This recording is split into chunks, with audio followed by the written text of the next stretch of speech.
Okay, hello everybody, and welcome to the middle part of the Saturday of North Carolina Comic-Con. It's so good to have everybody here, and I am so thrilled to get to be here for this particular panel. My name is Matt Connor, and I am the panel director for the North Carolina Comic-Con system, and this year I didn't want to do any panels. I wasn't going to do any because I just had a lot of really great moderators who wanted to do stuff, but in my day job I'm a psychiatrist, and then I found out that we're going to do a panel with Operation Sidekick, and I said, no, this is my panel. No one else can have this. I'm going to do this with you. And it's because Operation Sidekick is so many of the causes that are near and dear to my heart all together, and I'm just super excited for y'all to get to know what they do, and I'm going to let Sarah introduce a little bit more of that. But just the preview, this is a fantastic interplay between comics, mental health, and dogs, which are three of my four favorite things. So, what's the fourth? Not good for Blood Company.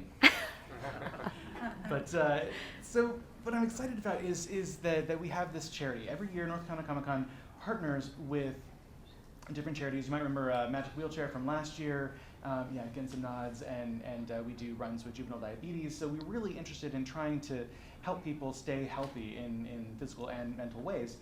But I'd like to introduce Sarah Andrico. Yes, Andrico. Andrico, great. And why don't you tell us a little bit about what your charity is? Absolutely. Thanks, guys, so much for being here. Hopefully you can hear me okay. Let me know otherwise. The charity that's represented at our booth that's back there in the back is with the American Pit Bull Foundation. Specifically our program Operation Sidekick, which is designed to rescue pregnant females from the shelter, and we raise and train their puppies over about an 18-month period as service dogs for veterans suffering from PTSD as a treatment option for them. We do pair them with the veterans at no cost to them, so everything that goes into the dogs cost-wise is from the general population, the general public, from their donations. So yeah, that's kind of what we do in a nutshell, is rescuing dogs and pairing them with people in need as well. So we've got two populations of high need, and we put those two together, and it ends up being a really healthy fit. Yes, and we have lots of time to talk through at length what those two populations are and how this works. I'm going to interject a little bit just from the way that we use therapy and service and emotional different labels for these interactions between human and animal in ways that help with so many different things from a mental health perspective. And I'm also very curious about your organization specifically as to how this got started and how this came out. Were you connected to the American Pit Bull Foundation and then branched this off, or was this something else that just came up on its own and you kind of connected it, or how did this charity and the parent come together? So the American Pit Bull Foundation is actually a program under the umbrella of the American Pit Bull Foundation. I'm sorry, Operation Sidekick. I misspoke. Operation Sidekick is a program under the American Pit Bull Foundation. So the American Pit Bull Foundation is the parent organization that started first. In fact, 2020 is going to be our 10-year anniversary. Wow. And we came up with the idea really through simple conversation about 5 years ago to start this program as one of our foundational programs, our flagship program, because we had so many dogs that were coming through our system, coming through our hands, that had fantastic temperaments, really good work ethic. I mean, these dogs are so driven by everything humans do. They're so people-oriented that we really wanted to make a difference with the dogs that we put our hands on anyhow, and we thought service work would be a really good way to do that. They're naturally really good working dogs, so it was kind of a perfect fit. So we started looking at the population of people in need as far as what services we could provide, and by a landslide, PTSD was one of the biggest mental health needs that wasn't being met, especially in our veteran population. Not to put down PTSD as a need in any other population, first responders, children, but we had to start somewhere. And so we kind of wanted to tackle one of the biggest areas, and that was veterans with PTSD. So she's eking up to see everybody over here. So it was really a conversation. You know, one of the things that we do in the American Pit Bull Foundation is try to change the misalignment, the stereotype that is surrounding pit bull type dogs still. You know, unfortunately, there's this bias out there against them, and we thought, what better way to kind of smash that stereotype than putting them in positions that they're naturally really good at and showing them as what they truly are, which is working dogs. They're very eager to please people. Yeah. And so it was kind of just a natural combination of things. So yes, the American Pit Bull Foundation is the organization that started. And then after a while, we're like, okay, we can do something bigger and better than what we're already doing. Let's form this program and let's help some veterans along the way. Yeah, you were starting to talk about what makes the pit bull breed specifically really good service dogs. Can you tell me a little bit more about the characteristics that you see with pit bulls that match so well with service? Yeah, specifically their drive to please people. So they're very attentive to humans. I mean, I'm sure that you're familiar in breeding. We've bred them over the years to do a number of different things: bull baiting, dog fighting, protection, any number of different things that we've bred them. But the one thing that has remained true to the first time that they bred a terrier and an English bulldog together is that they were family first. So they were meant to be companions before they were ever working dogs in any other situation. And even though they've been bred in all these different directions for all these different purposes, that is the one strand that remains in their DNA. So of all the breeds that are out there, and again, dogs are individuals, so we go on an individual basis, but as a class of dogs, they are more tuned into humans and more eager to please than a lot of other breeds that are out there that are more independent, can be more aloof. So they're naturally just really drawn to people pleasing. And so we tap into that. You know, that's something that we take advantage of in a sense. They love it, we love it, and it works well. So it makes training them for these jobs in particular a lot easier on us than it might be training other breeds of dogs. Sure. I want to talk more about how you train, but before that, I'd like to talk a little bit about the target for the people that are involved in this. You said that this is specifically for PTSD in our veterans, and I'm wondering if you wanted to talk a little bit about what is PTSD, Sure. And what impact that has on people, where the deficits are, before we talk about how the dogs help with that. Sure, absolutely. So we'll tell you too, the reason that we picked PTSD specifically is that it is the largest risk factor for suicide. You can have depression, you can have anxiety, you can have all sorts of other mental concerns that need to be dealt with, but if you have PTSD, it puts you right at the top of the list for a concern for suicidality. So that's why we focused on that in particular. But PTSD is acronym, or PTS, for post-traumatic stress or post-traumatic stress disorder, and it can happen to anyone. And it's basically the result of something traumatic, and that traumatic experience can be something that you witness, or it can be something that you actually go through yourself. Either way, it's a very traumatic experience for you, and PTSD or PTS is your body's way of trying to cope or trying to handle that.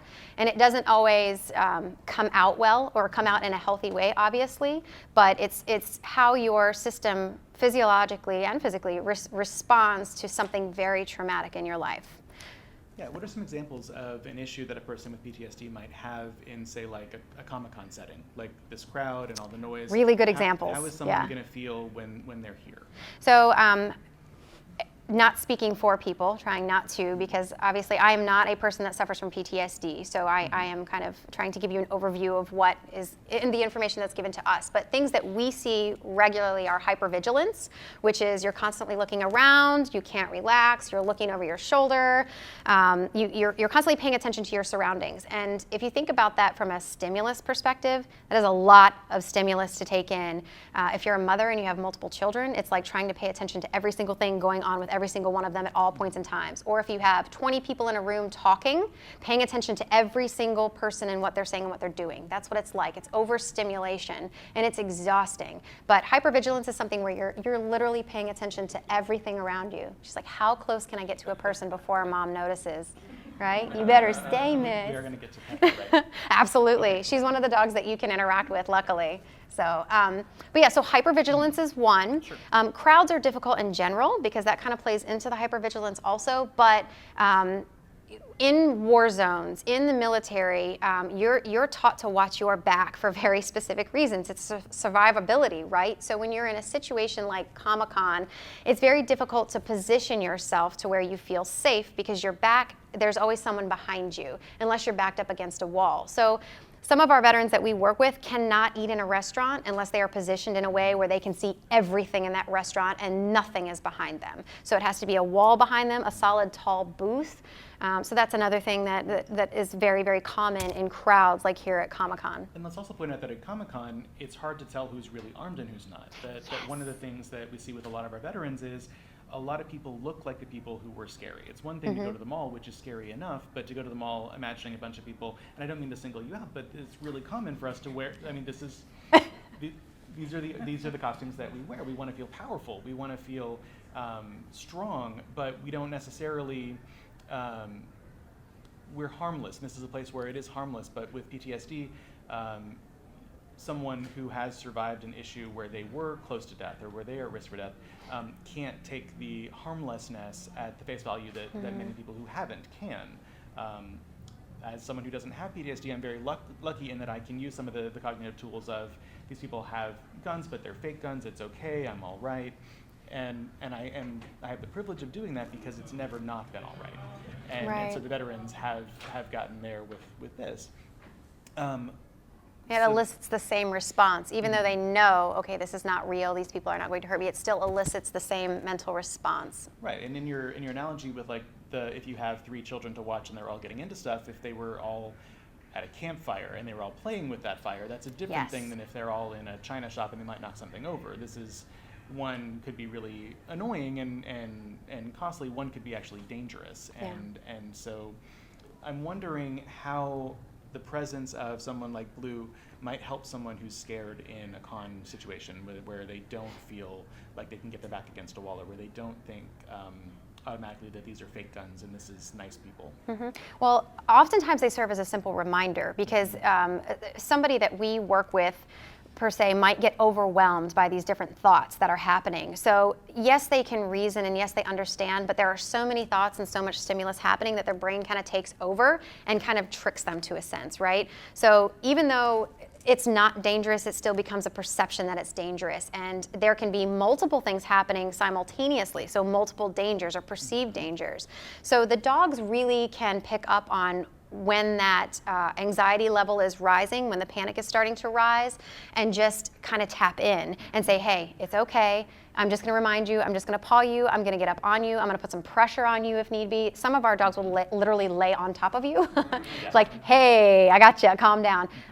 But it serves as a reminder, so when someone is not able to tap out of their own thoughts and understand what's happening, the dog can step in and say, okay, I need you to focus, I need you to breathe, by basically what they're doing or how they're interacting with that person, whatever way they've been trained to kind of mitigate that response. So sometimes it's just bringing it down from all of the overwhelming feelings of anxiety and panic. And then also if something that happens to where some consciousness is lost to an extent, like a flashback, the dogs are really good at 2 different things. One, they can often interrupt prior. So if a big fat noise happens and it sounds like gunfire or something like that relates in the brain, if they step in fast enough, sometimes they can mitigate it before, but most often it's recovery. It's really pulling that person back out of that experience into reality based on the interaction between the dog and the person while that flashback is happening. Yeah, so for those of you who might not know the term flashback, this is something that we see in post-traumatic stress where the brain is going into a memory loop. We keep memory in 2 parts of our brain, in the hippocampus, which is the facts of what happened, and the amygdala, which is the emotion of how it felt to happen. And there are a lot of times in a situation that is bad enough to trigger PTSD, that neural circuitry is problematic. We go back to this memory and have it loop over again, hoping it ends differently this time. But that's kind of like watching your movie again. It's only going to go one direction, but the brain doesn't quite get that. And so you can get stuck in that loop if something is close enough to it in the present day real life, and that's where that dog is going to come in. You want something that is safe and solid and stimulating enough. So petting a dog or being laid on by a dog is, we use a tool in psychotherapy that we call that was then, this is now. Trying to put a label on, I'm looping, that was then, what's now, today is Saturday, it's 2 o'clock, I'm in this room, this is a table, whatever you need to do for now. And the dog is going to be it's a lot easier to do that with. The table is not giving me as much back as I just want to pet her so bad. Is totally going to be able to offer that. I know that one of my veterans who has a service dog for PTSD, one of the things we were talking about with hypervigilance is that it can really feed into irritability really well. That if someone doesn't agree with you, as most of us as grown-ups, we can kind of get that, like, we're different and it's okay, but when you've been in a war zone, agreement is key to survival. If someone doesn't follow your commands, you could all blow up, and that could be really horrible. So when you get back stateside, you're not the easiest person to argue with, because the stakes are different. It's harder to reset to, we just don't agree with each other. And so I have a veteran who would yell at his wife, and he doesn't have a pit bull, he has a chocolate lab, but you can't yell at someone with a chocolate lab looking you right in the face. It's medically impossible. And so this dog just knows if my client is starting to yell, to stand on hind feet, put both hands on chest, he usually laughs, the wife usually laughs, and the marriage is saved. They're doing so much better now because of this dog. There's not a medicine for that. We can't put a pill in to make you stop yelling at each other, but we can, in working with these environmental cues, do that. And so I'm wondering what other sorts of things you've seen your dogs help our veterans with. Oh, the list is immeasurable. I mean, just as you were talking about between spouses, often by the time a veteran comes to us for help, because often they don't want help initially. They think that, somebody's going to think lesser of them if they're struggling with an issue. So by the time they get to us, it's usually like they really, really need some help, and they're struggling with their family. They're not interested in engaging with their children. They're fighting with their spouse the whole time because the spouse wants to help too.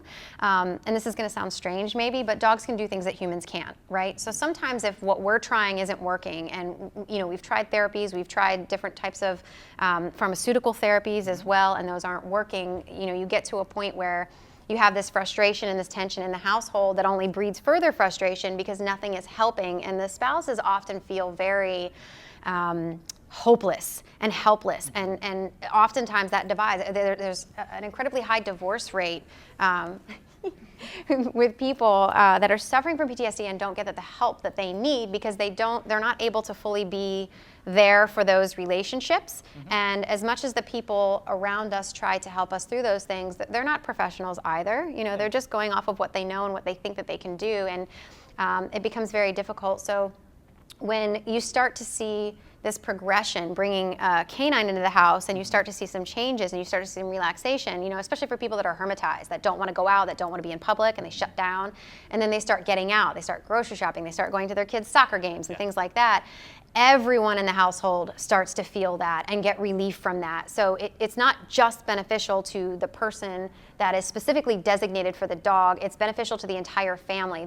Those relationship bonds start to build back because they see the progression that's happening. It's very healthy, and we often see that our veterans in particular are able to reform those bonds with their family members. The last dog that we just paired, actually, him and his wife were in the middle of a divorce, and it was kind of ugly, and it wasn't going well. And over the past 7 months, they've actually reconciled, and they're rekindling their relationship, and things are going really, really well, and they have kids together. And so I'm not saying it always happens that way, but the whole entire family does feel the effects. Everybody's sleeping better, the anxiety is less, and you think about the effects on your immune system. When you're at a high level of stress, you're susceptible to all types of illnesses, and that goes for the other family members in the household as well. It's not just the person with PTSD that's suffering, it's everyone. So when you start to see some progression and this person really opening up and becoming who they were once again, then the rest of the family starts to open up and become who they were, and they start to rebuild these relationships in a healthier way. And it's really cool to see the communication open up, which I think is fantastic, because we always work with people that are working with a professional, a therapist, and that it's part of a treatment plan. So it helps open that communication channel up. So there are so many benefits, we can't even list them. Better sleep, anger helps out a lot in decreasing situations where anger would happen, kind of like in the example you gave with the chocolate lab, but that becomes automated. So where it takes the Labrador to say, hey, your anxiety's coming up, your anger's coming up, the more that happens, the more automated that becomes for a person. I know. And you'll really start to see that shift to where it might take them 5 minutes prior to come down from that. Now it's a split second, right? And you can move on from it. Yes. Just two quick things. Sure. One is because the dogs themselves are rescues. Yes. Do you ever get a situation? Is there a dog form of PTSD, and how do you deal with that? And then the other question is, what's the success rate? Like, does every dog veteran pairing work, or is there? Sure. So first question, yes, animals can experience all sorts of emotions and illnesses mentally that we can as well. The biggest issue that we can face in pairing people and dogs with PTSD is not giving them a decompression period, because the dogs, especially working with people that have heavy nightmares, if they're up all night and interrupting nightmares and working all night essentially, or if you come out to like Comicon and you're out all day long and they're working, they need decompression as well. So they need sleep periods, they need rest periods where they're not interrupted, and then that way they're refreshed and re-energized to be able to continue performing their work. But you can shut a dog down by overworking them, absolutely. So if you work one of our service dogs and work them and work them and work them, you can shut them down to where they will not respond anymore. So it's really important that they have decompression also. It's not that they get PTSD from that by any stretch. Well, I guess it was more that because they're rescues. You mean coming with baggage kind of thing? Themselves, right. So we start, just like the breeding programs do, with pregnant females. So that's how we kind of circumnavigate that. Yes, you can rescue dogs, and yes, you can train them 2-3 years of age, depending on how they respond to the training. Some dogs naturally have that work ethic and that drive, no matter what they've been through. Just with the American Pit Bull Foundation, we've taken dogs that have been drugged behind cars, that their teeth have been ripped out, they've been horribly abused, and they end up making fantastic family companions. They're the most forgiving beings on the planet. So even the dogs that have fear and anxiety, I would never work them, because it would be a stressor to them, and we want to pick the dogs that want to do it. So yeah, we wouldn't pick any that have that ahead of time. We would put them in something that they're more suited for. That's a better environment for them overall, if that makes sense. Yeah. But by starting with them so young when they're babies, and the mother really makes a difference too. Like if you have a very anxious mother, she can for the first 9 weeks raise anxious puppies. So it's important that they have a solid temperament, and we are very controlling of their initial environments to try to help shape them as best we can. I mean, you're working with two things. You're working with genetics and you're working with your environment. So the genetics is kind of a roll of the dice, right? And with rescue dogs, you never know what you're going to get. But starting them off as early as we can helps us mold them the best that we can to see who's going to make it and who's not. And branching off that, could you talk to us a little bit about the training process? You talked about this being, a very long time period for them to get a lot of exposure and experience. Who trains the dogs? I do.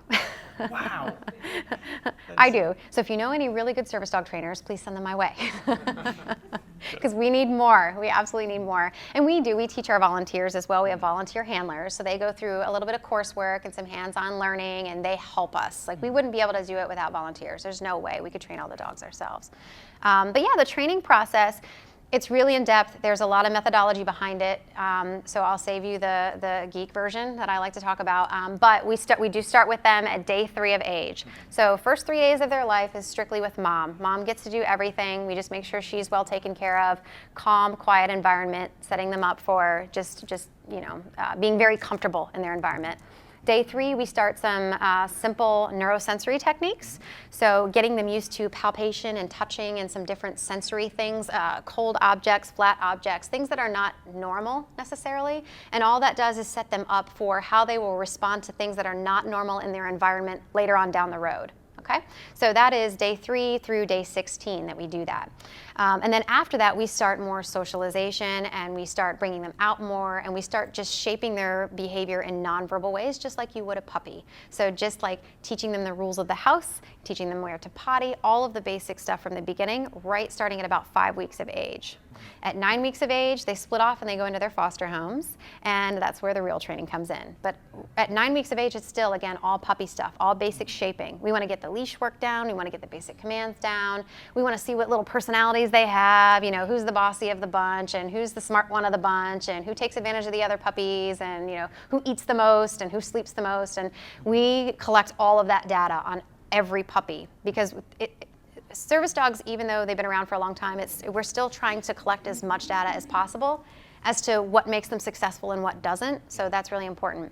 And then for the next, up to about 6 months of age, we socialize the heck out of them. They meet everyone, interspecies. We take them out to meet, we have a llama farm and alpaca farm that we visit, cats, dogs, chickens, people, kids.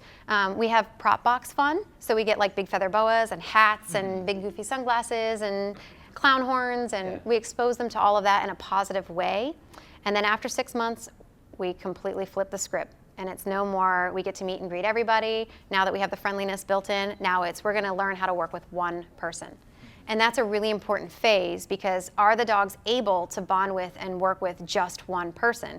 Blue Ivy here would never succeed in that role. She wants to love and meet everyone, right? So I wouldn't want to force her to work with just one human. So that's where we start to weed out the dogs, and that's where the training kind of diverts a little bit.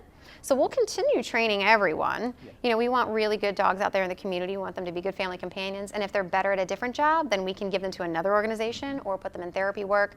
But that's really where the diversion and some of that specific task training starts to come in, is right after that 6-month period. And then we keep them really, we kind of know what we have and who we're going to pair right at about a year, but we don't continue that training till about 18 months of age.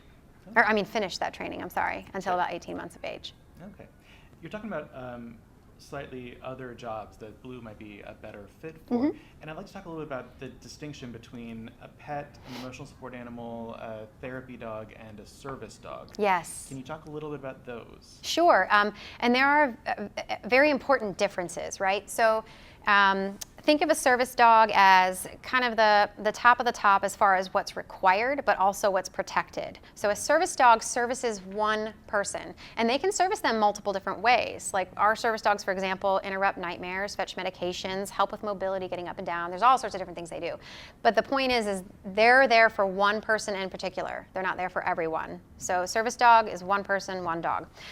Therapy dogs service lots of people. So think of a therapy dog going into school systems, like Blue Ivy here, she's part of our humane education program. They go in and they bring comfort and joy, and also they increase healing speed, which is really awesome. But think of them in hospitals, nursing homes, places where they can service a lot of people. That's what therapy dogs do. And disaster shelters. We saw a lot Absolutely. of those in things like hurricane relief. Or Crisis or dogs. Crisis dogs service multiple people as well. It's kind of similar to therapy work. Emotional support animals.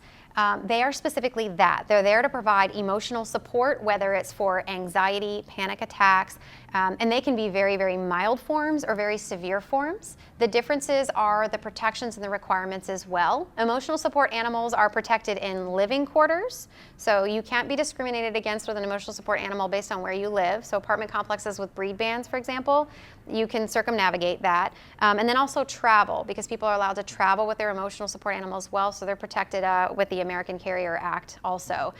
They are not protected in public, so you can't come to like Comicon with your therapy or your emotional support dog. You can't go into restaurants with your emotional support dog. The requirements are a little bit different for that, so hopefully that helps differentiate.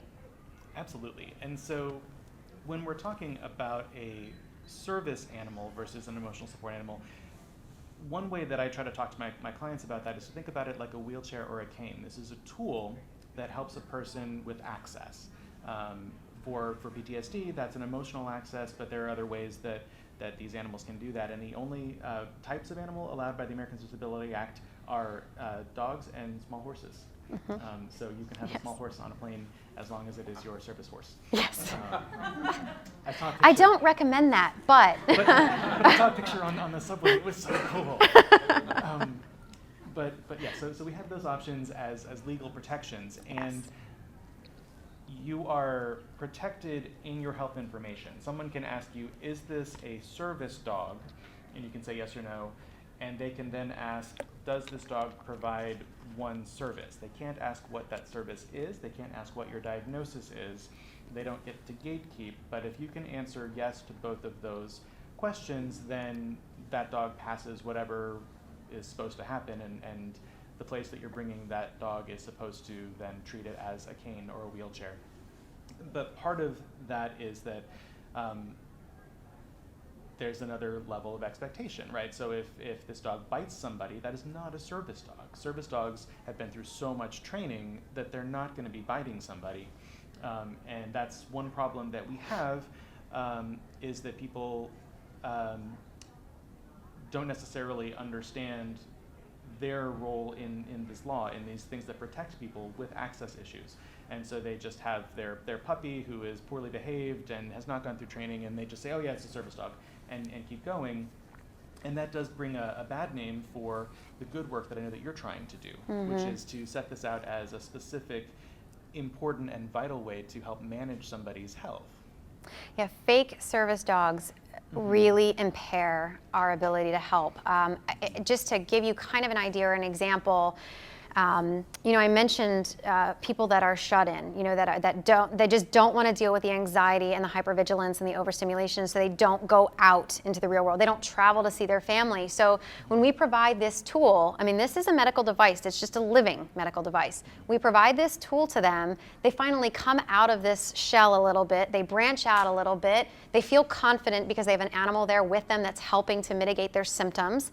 And where the problem comes in is where you have, say for example, an airline that has had a bad experience with an untrained animal that is the owner is claiming to be a service animal, and now they're going to discriminate against a real service dog that's coming on that flight, or coming into that business. And now you've just taken a person that has made leaps and bounds in their treatment, and because of the stress that this business will put on them about questioning about their service animal, about their service, and telling them that they can't be in an establishment because the last dog that was in, bit someone or jumped up on a table. So because people don't know the laws and the regulations very well, it happens to where they will say, no, you can't have your animal in here. And instead of that person who's just newly back out into the world again, standing up against that and saying, no, I have a right to be here and I'm going to stay, they just shut down again, right? So all of that work, all of that treatment, all of those steps that we took to get that person back to where that they could feel normal in that environment again can get crushed immediately because of a bad experience that someone has had with a fake service dog. It's just, unfortunately, it's not regulated well, but there's kind of golden standards and golden rules out there that those of us that train these animals live by. They should not be barking or lunging. There should never be any biting or any growling. The only exception to that is if their human is in direct danger. So if somebody walks up and hits your person with a baseball bat, the dog is expected to react to that, right? But any other circumstances, not. They shouldn't be interacting with any other animals because other animals are distractions to their jobs. So if you go into an establishment and you see a service dog in a vest that's playing with other dogs and running around, you're like, yeah, you're not doing your job. Yeah. So it's not that they can't greet other animals. We do train some of them at some point to be able to go see or to interact, but not to a distracting level. So jumping up on tables, seeking food, seeking attention from other people. That's a dog that's not checked into their work, which means they're not actually a service dog. But it is very, very harmful to those people that rely on their animals to be in public or have a mobility issue or, need to take that first flight to go visit family that they haven't seen in 10 years because they just haven't been able to get on that plane, and now they can. Like, having people that understand the laws and support them is really important, so. So I'm kind of passionate about that. I want to make sure there's plenty of time for us to ask questions and also to get to pet this adorable doggy.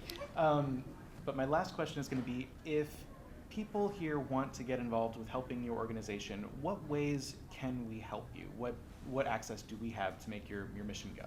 Yeah, there's a number of different ways to help. One, you can fundraise, you can donate. It takes us about $10,000 per dog to raise them from birth all the way through 18 months of age. So, and again, this is completely publicly funded. So if you have donations, $1, $5, $500, we don't care what it is, every single bit helps. The other thing that we are always in need of are volunteers. We have what's called puppy raisers, and they literally do that. They help us raise and train the puppies. We do provide training for people that want to volunteer and help with that. So if you're interested in working with the dogs, please don't be intimidated. We will help you through the process. But yeah, any type of volunteer efforts, coming out to events like this, spreading awareness about what we're trying to do, the problems that we have, and the solution that we've come up with to try to help both of those populations that we service, the shelter animals and the veterans.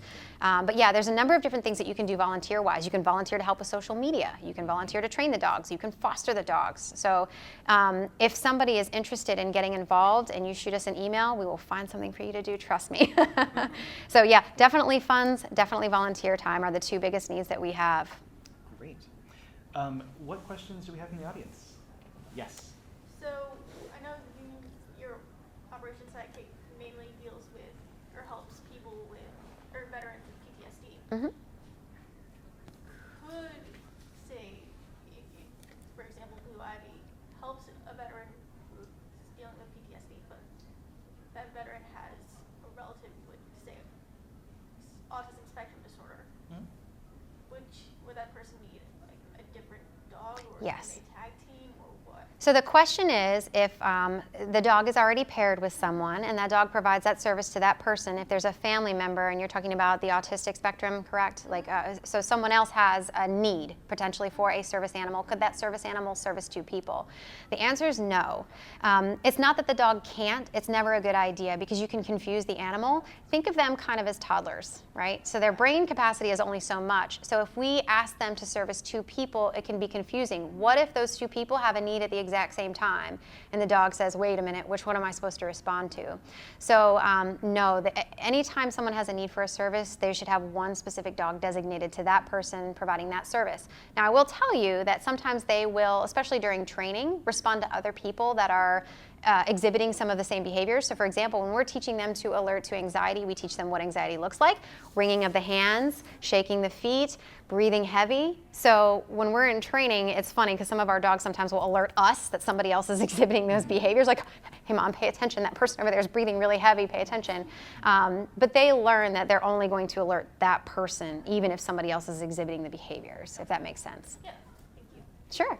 And dogs can provide more than one service for their person. Absolutely. But they can't provide that service for more than one person. Exactly. I have a fellow with OCD and a balance issue, so his service animal, when he's losing his balance, will plant really hard, and he can do that. He can also get out of a couch a lot easier with the dog and a leash than he can with trying to get a cane awkwardly put in there. But also, given his agoraphobia, the dog knows that when he opens the door and he's too scared to walk out, the dog crosses the threshold and pulls, just enough not to knock him off balance. So he's getting two disabilities treated by the same animal, but that animal can't work for his wife. Correct. Mm-hmm. Yes. In regards to fake service animals, Sure. what is the best way to, I guess, fight that kind of ongoing issue? Because in the disability community, I know that's an ongoing issue. I've seen multiple disability activists either have to deal with it at airports, have to deal with it at restaurants, wherever it may be. Because if you go on Amazon and type Oh, yeah. animal service vest, you can find them. You can get a certificate mailed to you overnight that says your dog's a service animal. Yeah. So how do you fight that? Like, do we need to start asking congressmen for legislation? Do we need to, like, where do we go from there, I guess? Well, I'll start with the adage of if you see something, say something. And I tend to come at people that are out in public with fake service dogs from an area of compassion, right? These are oftentimes people that love their dog and they just want to be able to take them everywhere. And they don't understand the ramifications or the consequences to their actions.